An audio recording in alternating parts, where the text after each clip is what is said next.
watching the Dawgs Show. Another new episode is coming up tonight.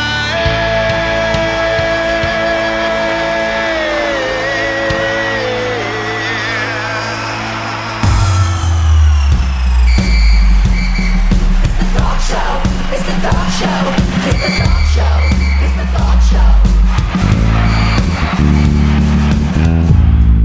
You're listening to the one and only Dawgs Show. Your hosts, Troup and Smooch Moncrief. Just two dudes talking Georgia football. Welcome, dog fans, to the one and only Dawgs Show with Troup and Smooch. Our first time back on the air, and we had talked about getting back on immediately after the game. And we needed some time. You folks needed some time.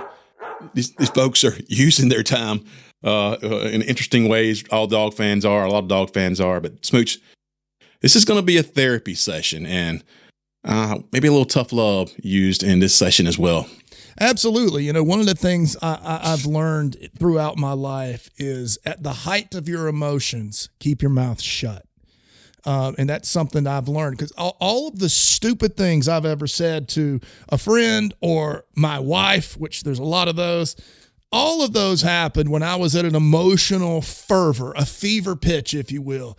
You wait for that to calm down and then you speak. After the game, I was in no condition to speak because I was just frustrated. The more frustrated you are, the first thing you want is something to blame. One thing to blame. You don't want to say it's a culmination of things. You want one thing to blame so you can attack it and throw all your rage there. But we've spent the appropriate amount of time, collected our thoughts, and are now ready to deliver our apt analysis, Troup Brinson. Yeah, and You're right. It takes a little time sometimes to get your head around things. But in this episode, we're going to talk about some fan reaction and our takes on that. And then we're going to offer a voice of reason as, we have sorted through our feelings and our takes and our reactions not totally the same, Smooch. We both have our own feelings about what went on the other night and also the state of this program. Mm-hmm. And then we're going to break down some plays. There are 4 or 5 plays right around the half that a lot of consternation involved in those plays. And if Georgia was, stagnant or aggressive, not aggressive enough, and what they did with a chance to really extend the lead, we're going to talk about those plays. And I've written my thoughts on each series. So we'll talk about that and kind of start to heal a bit, hopefully. Yes, and let the healing begin. Let's let the healing begin. Absolutely. That it's not too tough on you folks, but man, it's been tough because I love to go to social media, and that's basically what I do is read about the dogs. I'm on Twitter, TikTok. Right. I'm on sometimes Facebook, the dog forums. I'm on a couple of those, Dogs HQ, and also the Dog Vent, and I just can't even spend much time at all there because of this embarrassing hissy fit. And it's a hissy fit that dog fans are just throwing. And I give you about 12 hours. I feel like about 12 hours is enough for me to get it out of my system. It is still going nearly a week later, and I'm embarrassed. I've seen other fan bases do this, and that's what we make fun of. That's what we enjoy making fun of, the other fans' reaction, because they are so detached from, I feel like, reality. Yeah. And we got a few quotes, Smooch, that it's usually not directed at dog fans. This segment is directed at some of you guys. And Troup, we've debated for years, the last couple of seasons, and we've talked about it. There's times when the Georgia Bulldogs need to be considered for the delusional fan alert. There's just some reaction that doesn't match. And, if emotional fans dictate a team, that, you know what that is? That's how you get into these terrible situations where teams have 4 coaches in 6 years and stuff like that. Do you want a team that looks like the Georgia Bulldogs, or do you want a team that looks like the Atlanta Falcons? Okay. That's your choice here, people. You do not throw away stability and proven excellence for a disappointing night. We just don't do that. Right. And there is lots of overreaction. Like you said, emotion, that's all emotional stuff. We're trying to get past that. One comment that I saw was that Georgia is complacent. And Kirby's staff is complacent. The players are complacent. I'm like, are you kidding me? This team and coaching staff are not complacent. Also, firing Schumann, Bobo, Kirby Smart are emotional reactions. Yeah. Based on really on that game. I don't think it's based in I'm reality. going to scroll through some of them right here just so people can get an idea. These are, in case you're saying people aren't saying fire Kirby Smart. No, they're saying fire Kirby Smart, Glenn Schumann. Yeah. If you're saying that if I stand behind Mike Bobo, I'm not a ball knower. What you're basically saying that Kirby Smart's not a ball knower. He don't know ball either, because there's a reason that he believes in him. And we're going to talk a lot about I think Bobo. Either in this podcast and the podcast to come. We did it last season as well. But the offensive play calling doesn't suck, in my opinion. But we keep reading offensive play calling sucks. Matter of fact, we were sitting at one of my friends, New Year's Eve, we were sitting at a bar watching Ohio State play, and that was the topic. And he's a very diehard, astute ball fan. And he was like, it's amazing the turnaround that now people are appreciating Mike Bobo because his sequencing is so good. He's had you're seeing him put plays together and packages together that are working against what the other team is trying to do, and is setting them up on plays. And you can see it happen. It's obvious when you watched all these games. Where they were really expecting something else, and Bobo just pulled it out of his bag, and he saves those for the right time. And so if that happens all year long, and you see it, we're not going to just. It's not objective to say, okay, well, Georgia didn't win. Georgia lost. It should have been 37-34, I guess, 39-34. And so Bobo sucks all of a sudden. Right. It's just a tendency to blame. I mean, and I understand the human nature in wanting to blame something, or so you can feel like, okay, this is what it was. Let's correct this, and it won't happen again. Yeah. Let me tell you the difference between saying something that's fair and something that's just insane. Okay, what is this? Is this Bobo's third year as 23, 24, 25, yes. Yeah, Bobo's third year as offensive coordinator. Here's something that is very fair to say in criticism of Bobo. Okay, Alabama 23, Notre Dame 24, Ole Miss 25. The three biggest games of those prospective seasons, all losses and flat performances from a Bobo offense. Those are all fair to say. So you can say, okay, in the biggest game, he's yet to prove that he can be an X factor in why the Bulldogs win. I think that's fair. Did I say he can't do it? No, I said he's yet to prove it. I was trying to get this across on the pre-show. It's hard to phrase. I just haven't seen him do it yet. That's a fair criticism. To say he had a bad season is asinine. He had a really good season. He had a better season than last season. His season was better than 2 seasons ago. He's gotten better for 3 consecutive years. What he hasn't done is win the final game of the year in each of those years. Yeah. And that's the fair criticism, but it has to end with that. You can't take away what he's done this season, because what he's done this season with what he had to work with is extraordinary.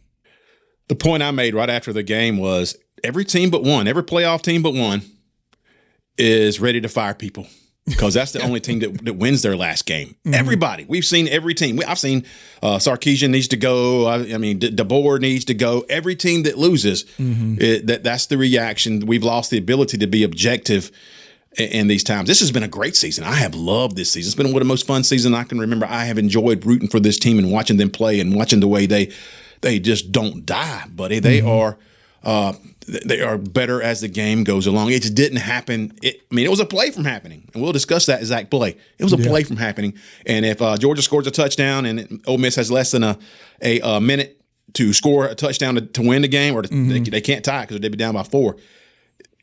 We aren't talking about what Bobo did. We're like, man, they just keep getting it done, and that's the mark of a champion. But Georgia did fall short I don't think the defense sucks either. I've watched this game and broken it down. I was watching it the day after, and you guys were like, "It's too soon." I was watching Skycast. I had to know some things, and I came away more impressed with what Ole Miss was doing offensively, especially Trinidad Chambliss, and we'll talk about him, than I was upset the way Georgia played. Sometimes you just get in one of those games, and so I'm not worried about the defense. The defense doesn't suck. I'm sorry, Glenn Schumann doesn't suck. Kirby Smart does not have blinders on when it comes to his team and his staff and his players. He doesn't. If he did, you wouldn't have seen him bring two more people in from the NFL last year to address after 1 year of subpar rushing, because they led the country or the SEC in rushing touchdowns the year before. Brought two guys in, and you saw they addressed it immediately. Right. Their performance he's very objective about the performance and what needs to be done. And if I feel like if he had a coordinator or a coach that's not doing their job, you'll see him go, and they'll do what they need to do, because the bottom line is the bottom line, and Kirby tends to keep the main thing. Lastly, on this little part of our therapy session, Smooch, Gunnar Stockton just wasn't as good as Chambliss. That's all there is to it. That's the one that hurts, because, see, we like Gunnar. It's easy to hate Bobo. It's hard to blame Gunnar, but Gunnar was not as good as Chambliss was. And we can talk about why that may be. I mean, if you watch the way this season went, Gunnar put himself at harm's way, and part of that is some of that is the reason we love him, the reason his team loves him. But even if he's at his best, if he has everything dialed in, the abuse he takes, you cannot tell me you're going to get to a end of a game like this game and be at your best in terms of being a precision passer or making the best decisions. Sometimes, man, it takes its toll.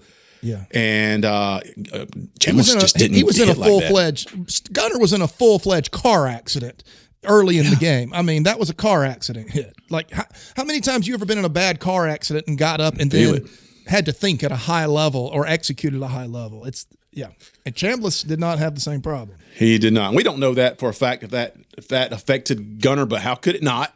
We know what we see, and there's so many times, Smooch, that I'm surprised that he gets up, but he does. He just keeps getting up, and his hand was bloody. I don't know. And throwing hand was all bloody. I don't know. We called that out late in the game. Smooch was like, that's just what he needs. That's probably going to help him be better. He's going to have that story. Anyway, so he wasn't as good as Chambliss, and that really told the tale. Now, we're going to have a new segment here. I think that where you tend to shine is viewing things from 35,000 feet instead of 3,500 feet. You know, I think that a lot of people, myself included, we tend to view things in the midst, in the fray, and you have a way of removing yourself from the fray, seeing it from above, and giving a macro overview of something rather than a micro, and that gives you a little more grounding in your perspective. And so we're calling this the voice of reason, people. Yes. The voice of reason. The voice of reason. The voice of reason. And I want to start off by saying, and Smooch, this is not just my segment, so you let me know when you want to jump in. Yeah. But I feel like this team is a team that should be celebrated. We celebrated them all year long, the way they played and how they got better and better. And the other factor that they're so young, so we knew that was going to be a hindrance, and Georgia overcame that for the most part, even all these close games. And we've seen seasons like in 2023 when the Georgians didn't have a tough schedule. Their schedule was a cream puff schedule. The teams that we normally expect to be good were terrible. Right. And so it didn't feel like there was a whole lot of anxiety going through that whole season. And we wanted some marquee games, but we got them the last 2 years. And this year, Georgia, other than that one little Alabama, that was a game Georgia could have won as well. Exciting games every week, and Georgia was on the brink and dead so many times, and they would not die. They would not give up. They kept executing when they needed to execute at the toughest time. So I feel like we should celebrate this team. And we always knew, Smooch, that this was the Gunnar Stockton-led team was going to be different than a pocket quarterback who could throw for 4,500 yards. It was going to be a physical team that ran the ball, controlled the ball, and you might not see as many explosives they were going to be a time of possession type of team and the drive team. But I will say, and I'm going to give you a chance to jump in, sure, that in 2023, Georgia had scored 40 points a game. Mm-hmm. They had 135 total explosive plays, either passing or running. This year, Georgia was just 5 off of that, 130. So not that much different in terms of having explosive plays. They didn't score as many. It's one of the lesser amounts of yards per play in the Kirby Smart era. I think it might have been the lowest since 2016-17. But we knew going in that was going to be a component of what Gunnar Stockton team would look like. Yeah, I want to go all the way back to the first thing you said. This is a fun team to watch. I mean, you literally watched a team grow up. So often players stay kind of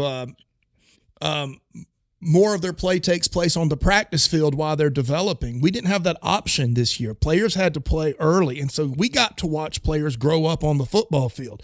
That doesn't always happen in a Kirby Smart system. It's darn sure not going to happen next year. You're going to have a lot of juniors and seniors next year, and you're not going to see a lot of true freshmen and sophomores in the game, not like you did this year. So enjoy that part of it. We watch guys grow up. We watch guys we watch those two kids in the secondary at cornerback take their lumps, learn the ropes. Now they're headed into that third year with all kinds of momentum. We watched young pass rushers step up. We watched some of these linebackers with freakish athletic traits find their footing, go from looking around and being lost in the first month of the season to being borderline dominant players near the end. And so this was as close to a look behind the curtain as you're going to get of a Kirby Smart-led team because of this year's youth. I think it's to be appreciated. I know the ending was terrible, but you can't throw the baby out with the bathwater here. You know, you've got an incredible season in which Georgia still went through the regular season 11-1 and won the SEC title game. 99.4% of teams in college football would kill to have that resume this year. Yep. Celebrate them. Enjoy it. We aren't entitled to seasons like this with so much excitement and so much entertainment value. And that's really why we watch and why we go to these games for entertainment value. It adds to our life. But Smooch, fans want it both ways. And I'm going to tell you how they want it both ways. And this may be a revelation for some of you fans, because if you aren't as introspective as other people are, some people are, you want it both ways. A lot of folks do. That's the argument that that's the argument I can't win, it seems like, or I don't want to even engage because people aren't objective enough. But you can look at Georgia's defense sometimes when we're either talking about whether they're being aggressive or too conservative. And there was plays where Georgia would come out man to man and press coverage and only maybe a single high. And a lot of times we root for that. We like, yes, come after them, make them beat you man to man. Don't sit back and let them pick you apart. Don't give them a cushion. But there's a risk for that. And sometimes it doesn't work out for you. And there's a couple of plays that let me see. One of the plays, Smooch, was that 3rd and goal play, where Georgia was looking at 3rd and goal, and people was like, well, Kirby should have ran the ball there, and if we don't score a touchdown, at least we run the clock out and probably get to looks like overtime if we make the field goal. And that is I can understand that. But if they don't score there and Kirby Smart just ran the ball, guess what they're going to say? Oh, there's Kirby Smart, Mike Bobo, just too conservative. They'd rather hand it off instead of, give it to one of these receivers and let them make a play. You got all this hype out there. Let them make a play. And you can't have it both ways. Right. And I feel like fans want to, no matter what happens, if you throw a pass and it's incomplete, then we should have ran it. If we ran it, don't make it, then we should have threw a pass. And that's just prevalent. The result is people aren't objective enough to get past the result to see if it was the right play call. That's what I had written down. Let me see. There was another play, and I just mentioned it's that play over Mello where it was 3rd and 5. Yeah. Before they kicked the field goal to beat us, and Kirby Smart said that we pressed up on him, and there was only a single high safety back there, and there was press coverage. That was an aggressive move. Yes. But what had Ole Miss shown you? And so they got that possession. Their first play, they ran. It was a running play. That shows you we're trying to see, and they got 5 yards. We're trying to see if, just like Kirby Smart does, we don't want you to win the game right here. We don't want to give the ball back to you with you having a chance to win it. Right. And so they ran the ball. And so, and then it was 3rd and 5. So you would suspect if you had to make a decision, if you've seen all these football games and game plan, that's a play on that 3rd down play. They're probably going to run it again and be happy to get to overtime and not give it back to you. Right. Ole Miss took a chance, and it paid off big for them. Yeah. Now, Georgia could have aligned differently on that play, but that's the aggressive part. If Georgia sits back and gives them a little cushion or gives them some room to make a little slant play and they get a 1st down, then it's the same criticism. Too conservative. Yeah. No, you dance with who brung you, right? That play over DeMello, it stinks. DeMello got beat. That happens. But he's our guy. That's our 5-star in that position. We played up. We played press. We played bump and run with a safety over the top. Safety didn't get over, got looked off. DeMello got beat. Look, I have zero, and I mean zero problem with that because Georgia's going to win those matchups more time than not. The fact of the matter is Ole Miss took a huge chance. Think about had he dropped the ball or had it been an errant pass, they would have been punting to Georgia right there. Punting to Georgia. Imagine what their fans would have then been saying. You see how you can go around. It's a circular logic. You can do it forever and ever and ever. No, Georgia has made a living playing man-to-man outside and putting pressure on. That is the bread and butter of the Georgia defense. And when the game's on the line, I want the bread and butter of the Georgia defense going up. We just came up short. That play bothers me not one iota, Brinson. So for the most part, Smooch, Georgia was aggressive in this game. Yes. When it went for the touchdown, when they were inside the 5-yard line or at the 6-yard line, they went for the touchdown. Smooch, Kirby Smart said that he was not looking for a tie. They took it, but they were first looking to take the lead there. They went for at least one 4th down. The other, which was the pass from Landon Rolling to Lucky. What a play that was! Oh my God! That showed you that there was an aggressive mindset that we're not going to wait around and just hope good things happen. We're going to make them happen. And just that defensive call right there, Georgia did what we want them to do. You don't like the outcome, but you like the process and you like Georgia's philosophy there. I do. I hear people picking it apart everywhere. And so because the result wasn't what they wanted, so then, there's no objectivity there. We can't say, well, it was just a great, risky play call, great play call from Ole Miss. It worked out for them and tip the cap. There you go. So also when I, look at this game and just this game, Georgia lost. And we really take losses hard here at Georgia, and that's okay. But what happened? And so here's my takes on what happened, and then we'll get to some possessions as well. But if I can boil it down to just one thing, there was just no stopping Chambliss. He had that C.J. Stroud, Joe Burrow, Bryce Young kind of game where, dude, his offensive line did not play well. If you don't believe me, go back and look at it. Yeah. Go back and look at Georgia running through it. But even in the first game, Chambliss is not somebody who holds the ball at all. No, he gets rid of it very quickly, and he is elite at getting to his backside and delivering the ball. Elite.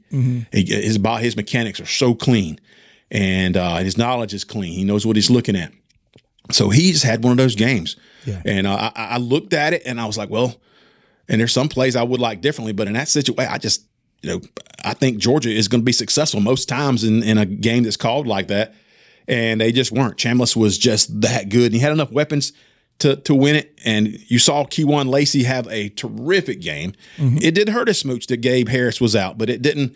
But I give more credit to Lacey as being an elite ball carrier, elite running back. And he's going to do well on the next level. Oh, yeah. The way he bounces plays and the way he reads plays, the way he presses the line of scrimmage and makes you commit before bouncing it, when the ability to stiff arm or to outrun tackles, he is elite.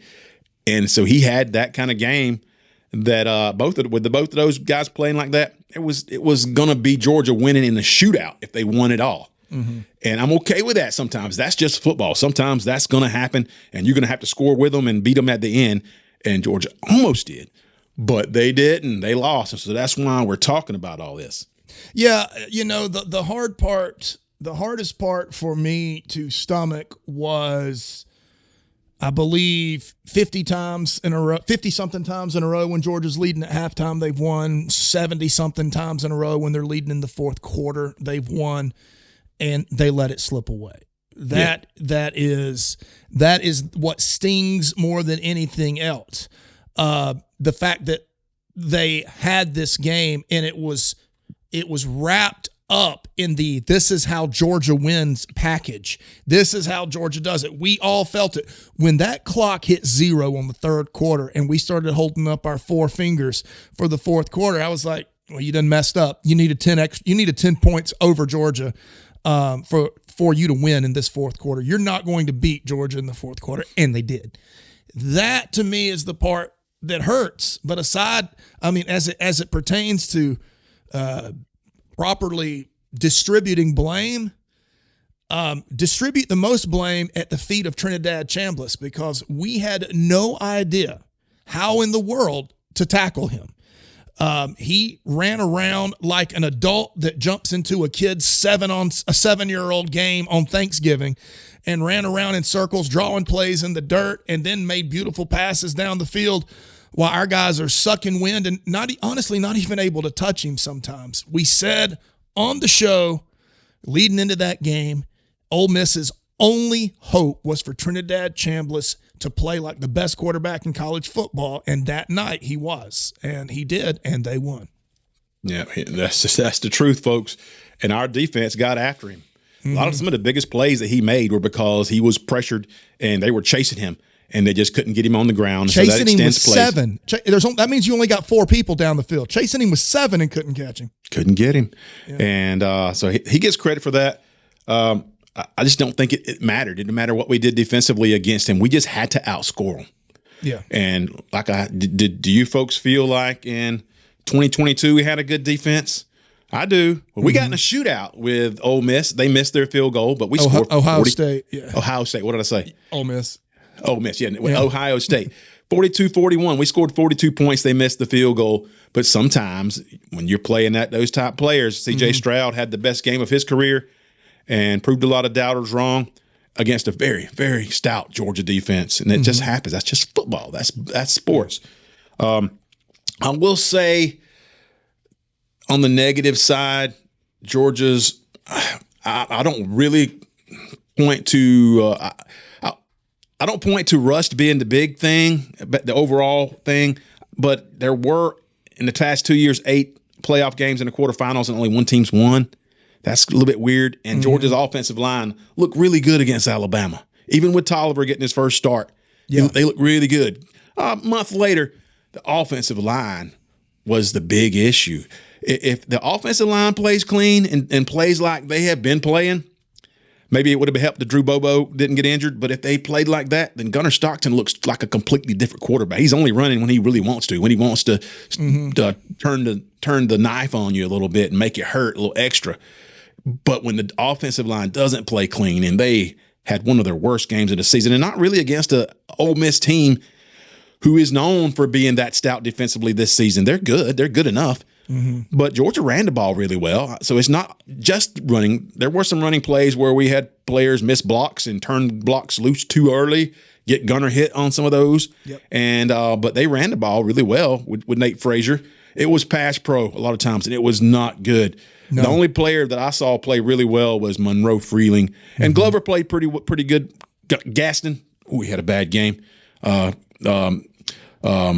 Morris, we had a bad game. Tolliver, he was lost on some plays and just not elite and barely serviceable on some drives. Green, he made some mistakes that hurt us as well. And you didn't foresee that coming, but maybe we could say, I mean, if we played the week after that Alabama game, I just don't anticipate it would be that big of a change in the performance. So I got to find something. But the O-line played poorly. Gunnar Stockton, with that O-line, did not play a great game. I would say maybe a C- type game.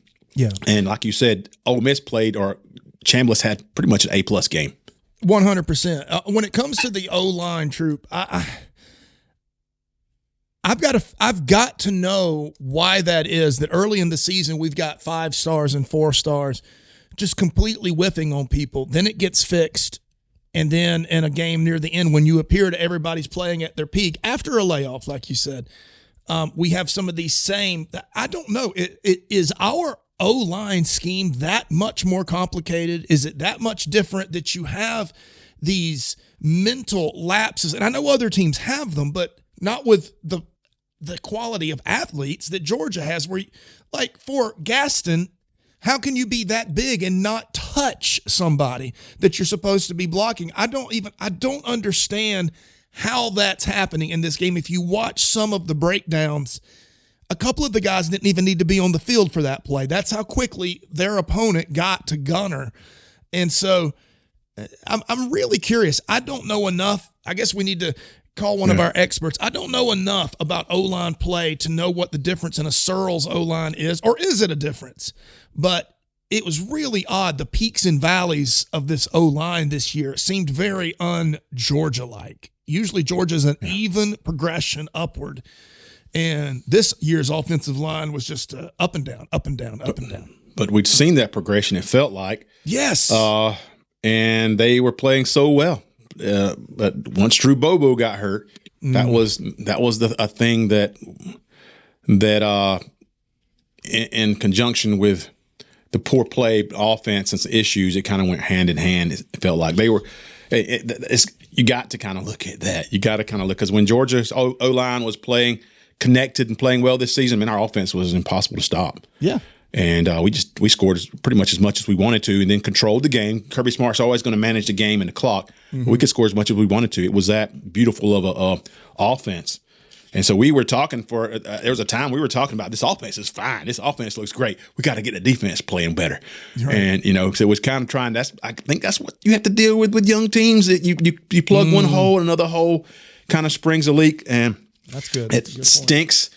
But the biggest part of this game that a lot of people are talking about is that middle part of the game, and late in the second quarter, early in the third quarter, where we didn't think that Ole Miss was playing their best. They had missed a couple of opportunities, and Georgia had a scoop and score, had a 21-12 lead, and we're going to get the ball at the end of the half and to start the second half. And buddy, we were like, it's right here. Ole Miss needed to play an A+ game, and they've had some plays where they didn't get it done on third and fourth down, and we felt like we got stops that we didn't get in the game before. Right. And Georgia didn't take advantage of that. Let's look at that, because I hear so many people just they throw their opinions out blanket. We didn't do this. Mm-hmm. We just didn't. We just went into a shell. Kirby Smart always does that. He doesn't want to score. He just, he's scared that of turning it over or something like that. I'm like, well, he is a lot.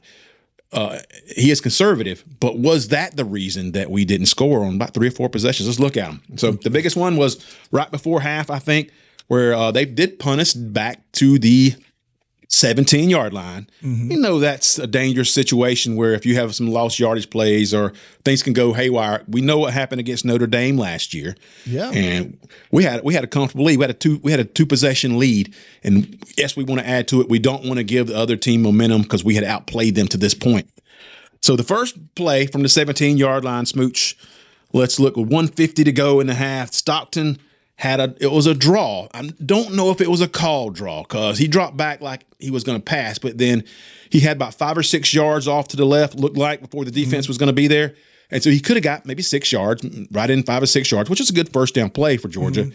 But Gaston missed his block, and a guy came free. And right as Gunner started to run, he gets hit from his right side and taken down for a 2-yard loss. If you're inside the 20-yard line and you lose on the first play, most coaches are going to call it down and say, let's don't do anything stupid here. That's exactly what I was screaming. Yeah. It's always the first play. If you get good movement on that first play, then that sets up your drive. The second play was a pass, a little swing pass out to Branch. We like Branch with the ball in his hand, makes people miss. But Ole Miss had numbers over there, and he was able to get back to the line of scrimmage, picked up 2 yards, so it was 3rd down and 10. So Georgia's looking at 3rd down and 10, Smooch, from their 17-yard line with, let's see, at that point it was 58 seconds going, and Kirby's like, we about done messed up and going to give them a chance to score again. And you hate that as a coach when all it takes is a first down usually to get the worst case scenario is you get to the half and you have a 9-point lead. Well, so on that play was there's a handoff to Cash Jones, and let's see. So he got 3 yards. Yeah, handoff to Cash Jones. Georgia at that point, they're just going to half. That's what they're doing, or trying to run clock. So it's 4th and 7, and they had Ole Miss burn their last time out by running that ball. Right. You saw what happened. Ole Miss almost got in scoring position, but ran out of time by maybe a second. Yeah. So one big thing Kirby accomplished there was to keep Ole Miss from scoring. Yeah. So I don't feel that was typical way to run a 2-minute drill when you have, especially when you have a lead. If you get a couple of big plays early in that drive, it kind of pushes you and gets you rolling. As you can use some tempo. It didn't happen, and it was really set up by the missed block by Gaston that kept Georgia in the backfield on that first play. Right, and then you essentially just have 2 more runs after that. Even the screen to Branch, we've talked about that. That's a rushing play for Georgia. Yeah. That's the same thing. Get the ball in the playmaker's hand and hope for the best. Yeah. Right, and let's not forget, it was against Notre Dame. We drop back to pass. Gunner gets hit, fumbles, ball scooped right there. That's what you can't have happen.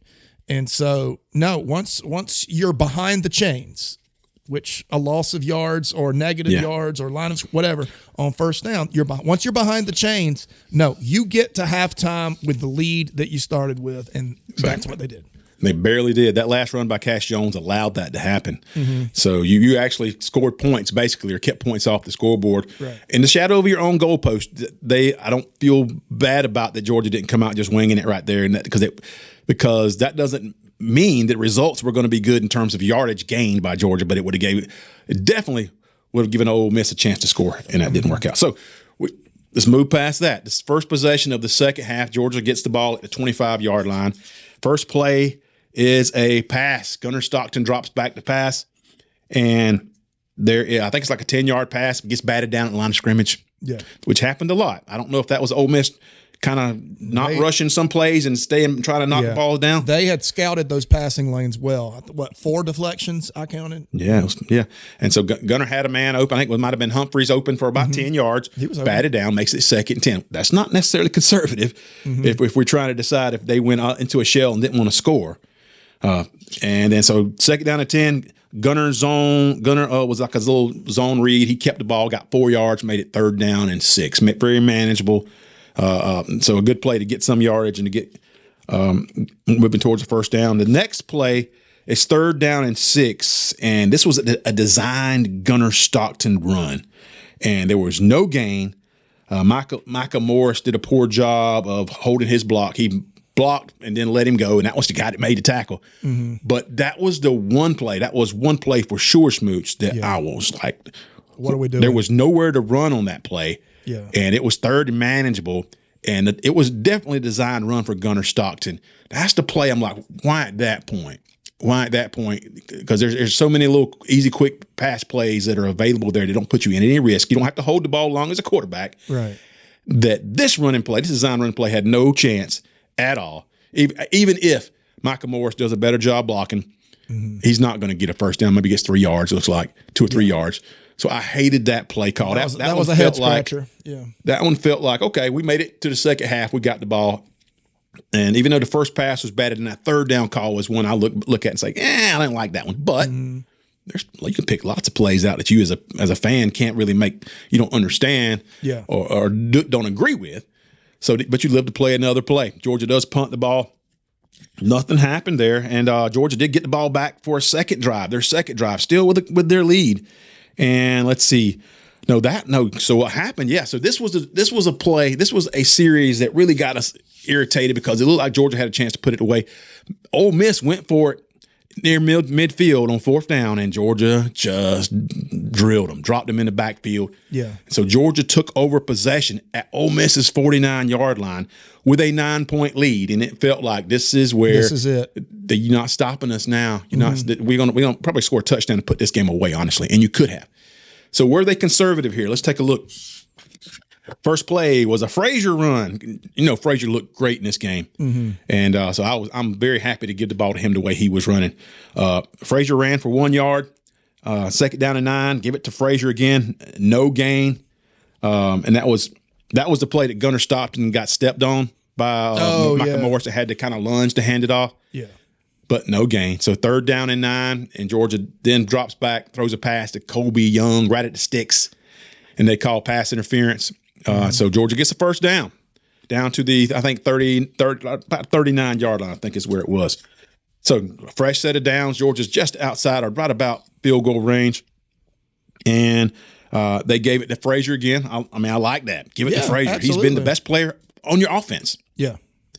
Frazier for 2 yards. And then the play that, if you're conservative, you don't call this play, you probably give it to Frazier or do something. Another read for Gunnar Stockton. But this is where they handed the end around to Dylan Bell. For it was a end around pass, and he did the right thing because the receiver was covered, just threw out of bounds. But Georgia was looking for the kill shot right there. Yeah, and Dylan Bell's often the player that Georgia has used in some of those plays. And so a very aggressive play. They didn't get anything out of it. Made it 3rd down and about 8, I think it was. That 3rd play and 8. is designed that if he doesn't throw it, if the guy's not open, he can at least salvage some yards out of it. It's very rare to see that play. We've run it a few times. It's rare to see that play shut down on both ends. The receiver was covered and Dylan Bell had nowhere to go. And so he throws it away. So you're expecting at least to get 5 or 6 yards out of the play itself, even if he just keeps it and runs it. But that didn't happen. Yeah, so 3rd down and 8, and Georgia then drops back to pass. It's a little out route right at the sticks, a little bit beyond the sticks to, again, Dylan Bell, incomplete. But Bell was held at the top of his route. And as a matter of fact, I'm not crying about penalties, but Georgia had a play there, and he got held at the top of his route, and he just doesn't quite get to the ball, and he's looking around. He's got his hands up, but so incomplete, and Georgia goes for the field goal. So they missed the field goal, long field goal, just didn't hit it well, 55-yarder. I don't feel like Georgia was conservative and trying to just run clock on that possession whatsoever. And they got the ball at the 49-yard line. They were set up, just didn't make the plays, or Ole Miss made a couple more plays than they did, just didn't quite make those plays. There was no questionable call on that drive whatsoever for me. They schemed some stuff up that were winners, but Ole Miss just did a good job of tackling and covering. Yeah, it seemed to me that the thing that jumped out in rewatching the game is that suddenly Ole Miss was shutting down the run, which they haven't done in six quarters against Georgia. Because we've been yelling, just give the ball to Frazier. We're just gashing them. Yeah. At one point, he was averaging 9 yards a carry. Right. And so exactly. And so the frustration for me came from, well, they've got to be doing something drastic to shut down the run. So why aren't we burning them? Whatever they're compensating with, let's hit them there. And it's really not. If you go back and watch, our offensive line was playing like they were back on the bus to start that half. You had confusion in the run game, and nobody was getting pushed off the ball. I know Ole Miss had that one D tackle that played a great game, and he did, but they were getting – look at what Frazier had to work with on those runs. It's nothing. It was just a pile of humanity each time he touched the ball. And, that was the second drive after they exchanged punts to start the half, and that second Georgia drive where you are right now, that was the most frustrating I think I got that night. Because I believe I said on the thread, so we're so close. Yeah, they're going to mess around and let this team off the mat. That's what I was afraid of. That's when I felt like things were about to get interesting. I had little doubt at that point when we let them off the hook that Ole Miss would come down and score, and this game was about to get really tight. And I didn't think it needed to be, but it wasn't because of play calling. I think the play calls were very similar to what we would expect. Georgia, give it the ball to Frazier, get the ball to Dylan Bell, a trick play in there. You had a one-on-one to Bell on that 3rd down where he got, like I said, held at the top of it. That was a one-on-one play. That's a winner. That's a winner. And but it just didn't work out. It was incomplete, and they went for the field goal. So again, blanket statements that Georgia got conservative and crawled into a shell. I don't see it here at all. Georgia did on the very next drive after Ole Miss scored a touchdown. On the very next drive, Georgia came out and drove the field. They went forward on 4th down and got it on one of those plays, and then that might have been the Landon Rolden play, and kicked the field goal They didn't convert it to a touchdown, but they did get a field goal out of that, and so extended their lead of a little bit. But anyway, I think it was a 5-point lead at that point.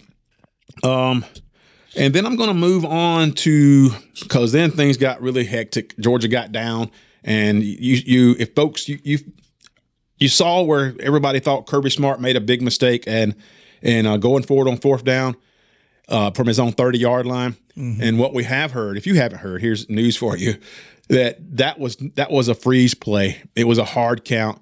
You're going to try to get a free 5 yards. Whether you think that was a great play to run at that point, they were going to burn the timeout and punt it. Mm-hmm. And flip the field. That was the drive where Ole Miss took the lead after they give them only 30 yards to go. But a lot of folks were saying, well, why would you do that? You got a center he's bound to make a mistake. You don't know. You can't go into any place saying, well, this guy might make a mistake. Right. They supposed to do what they trained to do, and you can't call plays if you are worried about everybody making a mistake. Mm-hmm. He's the only guy. He's the only center we got. We didn't have a choice to go to another center. We're going to call the plays. And Kirby said that has worked for us several times this year. Mm-hmm. And a free 5 yards would have been wonderful there, and we could have continued our drive.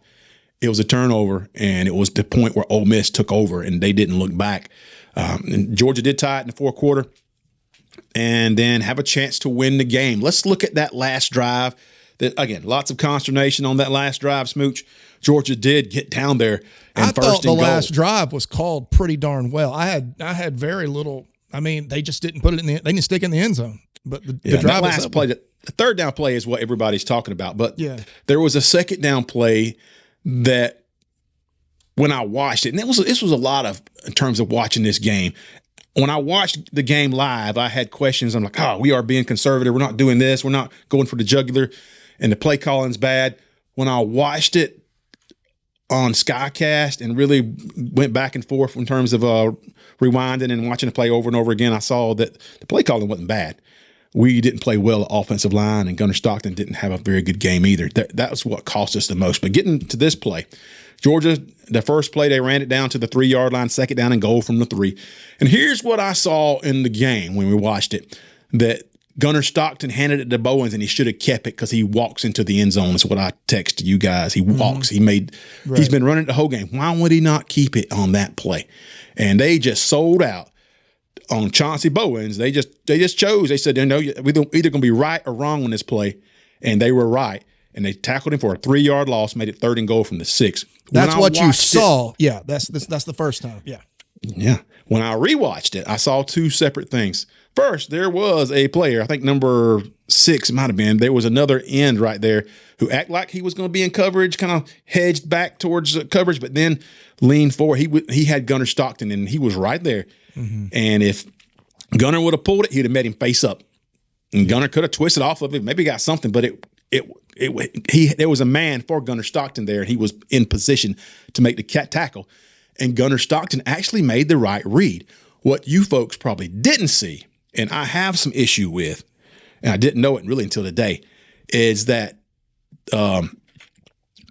Ethan Barbour, who's been out all season, he's going to be a great player for Georgia. Mm-hmm. He was on the other side of the line of scrimmage as tight end, but he was, what was it, right behind, what they call that? He was in the backfield. His job was to come around on that play and kick out that tackler or kick out that end who ended up blowing the play up. And so if he gets there on time, he kicks him out. Bowens has got right where the play's supposed to be, right up the gut. Either he gets a touchdown or he gets down right to the goal line, and Georgia likely would have went for it on fourth down, a whole different ball game.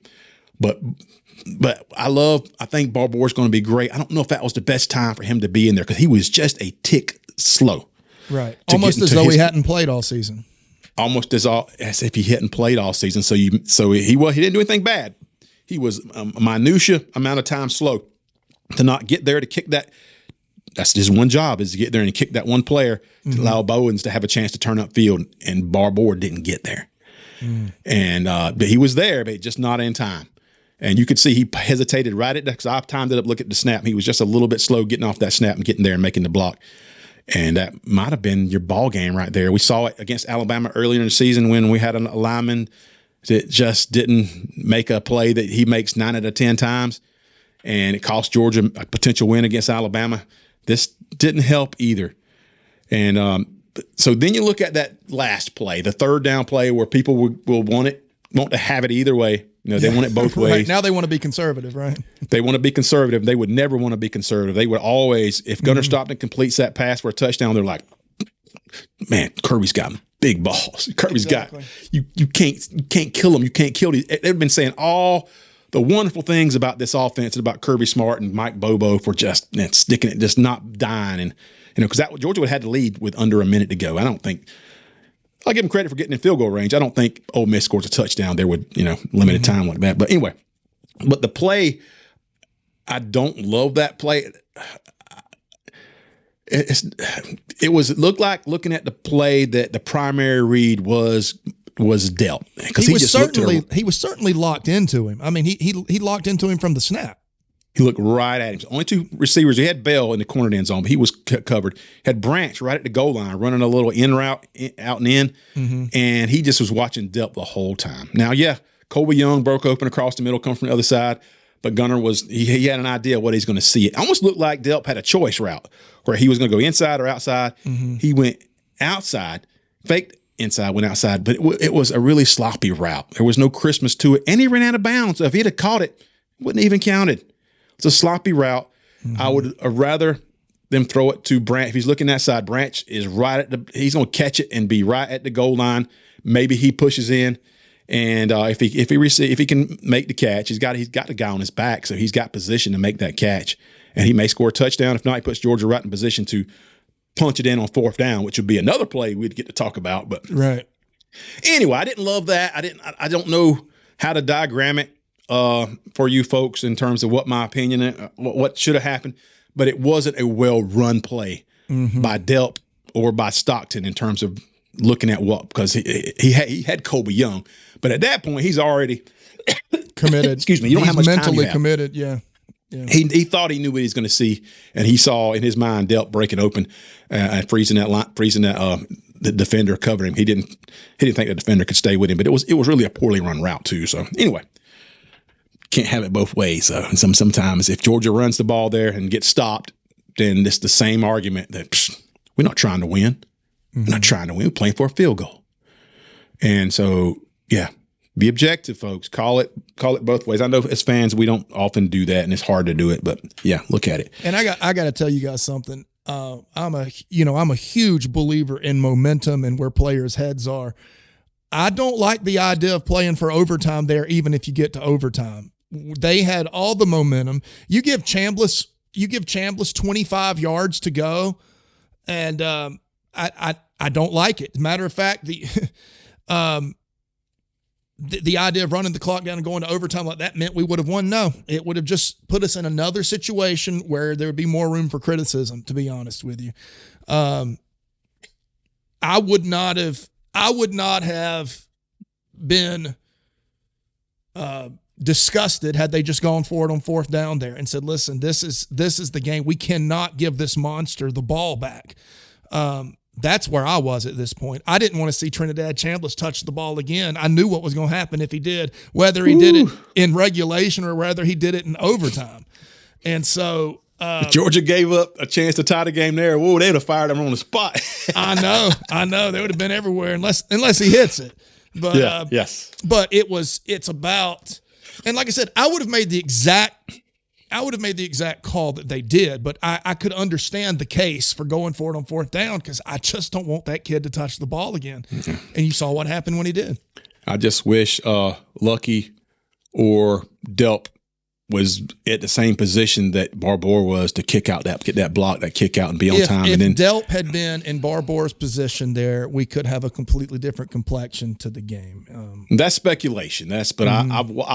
Listen, I watched that play a dozen times. I was like, oh, man, I didn't see this at all earlier. And so, anyway, and good play by the defensive. The defensive end did a good job getting it through there quick, but it was a man for him. Yeah, and it's not – whether you call it a hesitation or maybe he's not completely in tune with Gunner's snap count like someone that's been playing all year might have been, right? It's just that quick fire, knowing the count, knowing when it is, and knowing Gunner's rhythm because it is different. And knowing Gunner's rhythm, it just wasn't quite there. There was a moment of reaction, and that's what cost him. Bottom line is Georgia needed to win that game in a shootout. They almost did. Almost had another iconic game. But when you lose, then you open yourself up for all the hissy fits that we've been seeing throughout social media, and it's been tough to enjoy Georgia and enjoy anything right now associated with football. Well, Troup, this is just an upside down. I mean, it's a crazy season. Look, I don't know if it's indicative of things to come, but look who's left. It's just a wild season, man. And it is. Georgia is the victim, just like Alabama is, of a wild season of unpredictables. And here we are. Yeah, at least we didn't lose 38-3. Whoa. Wow. Ooh, Wow, baby. wow. He went there. But Gunnar Stockton did get beat the hell up, and I was worried for him, and you just can't be at your best. And there's little nuances that you just, man, I hated to see him get beat up that bad, and you expect him to be perfect. And there was one time where the guy jumped on behind him on his legs, and then the other guy just straddled him, stood over him, and Gunnar was all kinds of upset with that. Yeah. But anyway, so moving on, Smooch, that's the game. The things I wanted to call out because I can do it here and not have the idiotic responses on social media that I would never even get to my point because they aren't letting it happen right now when I say think twice.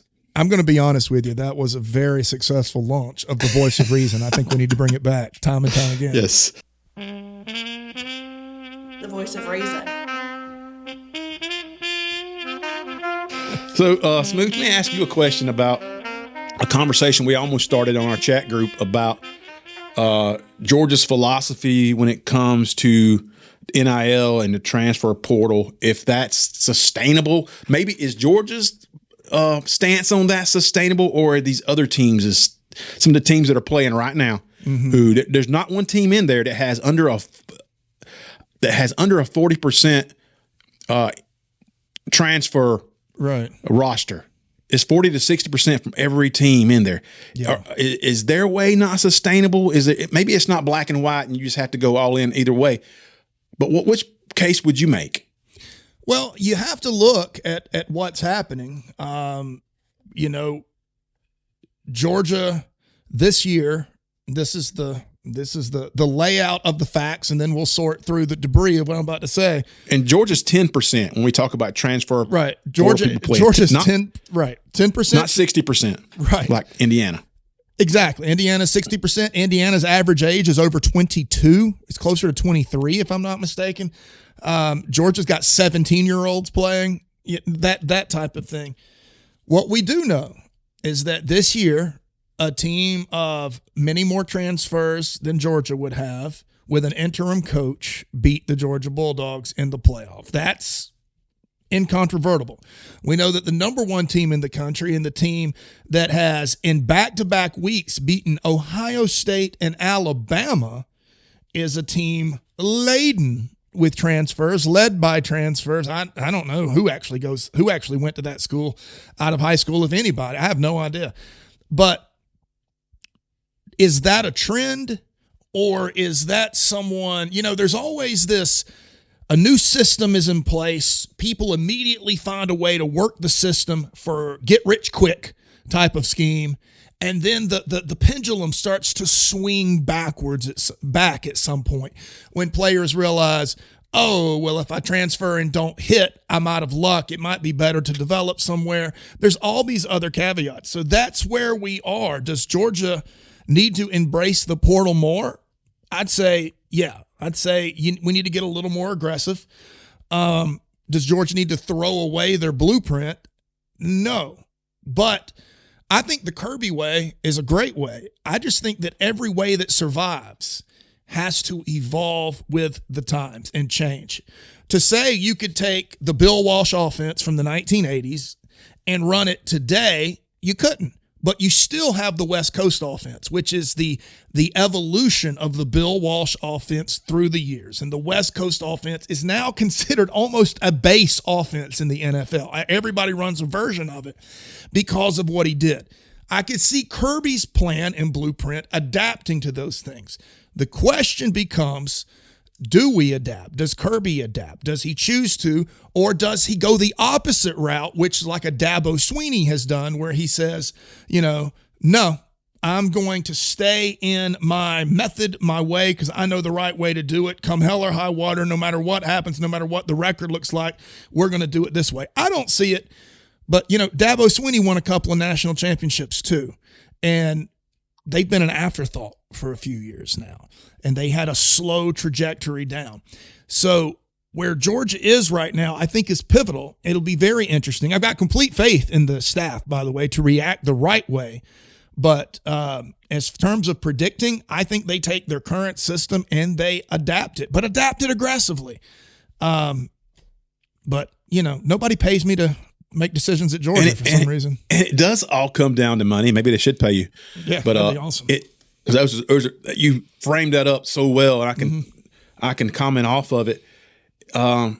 It is a philosophy, because if you're just trying to use reason, you would think that you can't play. First of all, you can't pay high school players ungodly amounts of money and sustain that, because there are going to be lots of them that don't hit or transfer out, because you've got that set up too.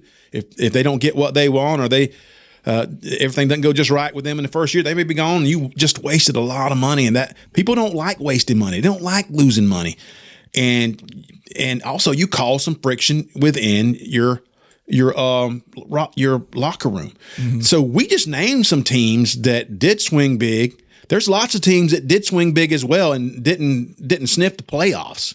So it's not for everybody. It's not going to work every time. And I think that's the question, is if your roster is half transfer portal and you're throwing big money at high school kids. We pay high school kids money too, but we'll get outbid, because we aren't just going to put our whole egg on one player, because we have a whole roster to consider. We have players we want to come back that we have already invested in. We want them to be third and fourth year players on our roster, and not feel that they're not getting compensated and go somewhere else. We want to keep them. We don't want Damon Wilson to go. We've invested in you. We are going to our team is make or break a lot of times on third year players. Yeah, we want the best third year. We want to pay those guys. So there's still so much.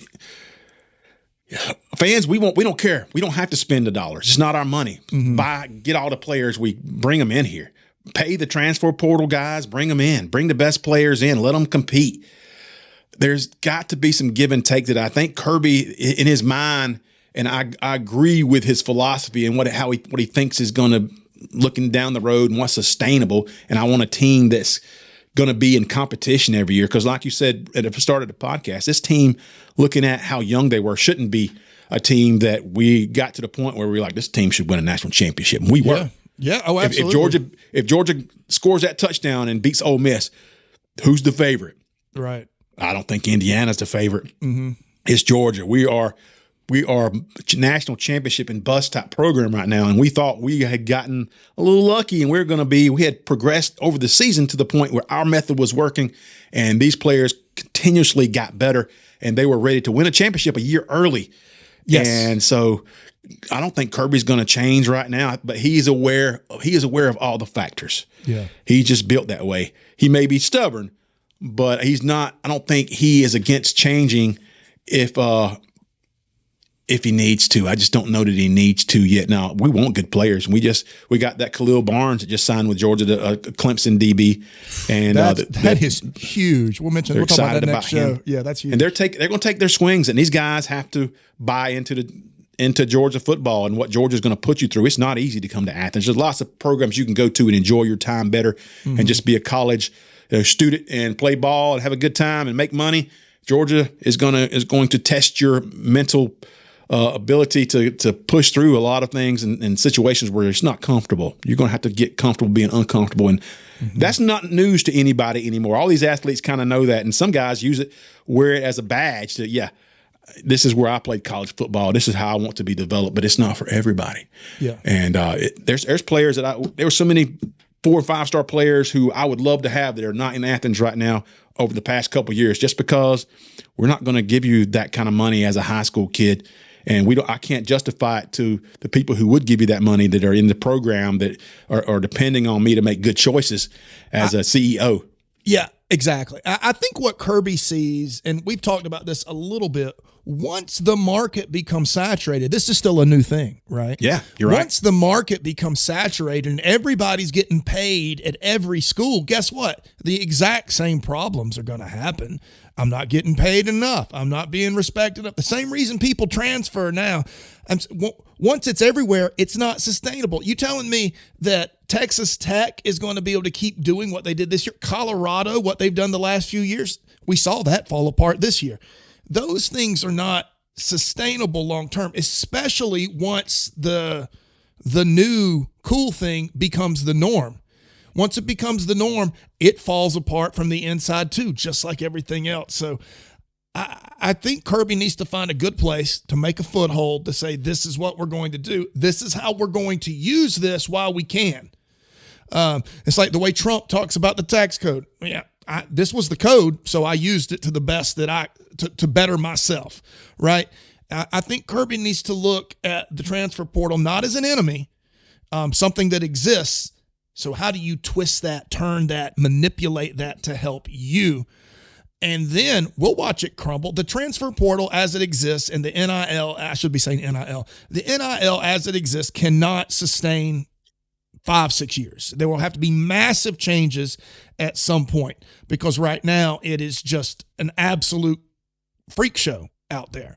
And I think Georgia's playing the long game. When it all the dust settles, when the rules come in or when the arbitrations happen or when agents are hired, whatever it is that becomes the NCAA norm, Georgia will be positioned with a solid foundation. I think that's the long plan. But in the meantime, let's build that system and win some games.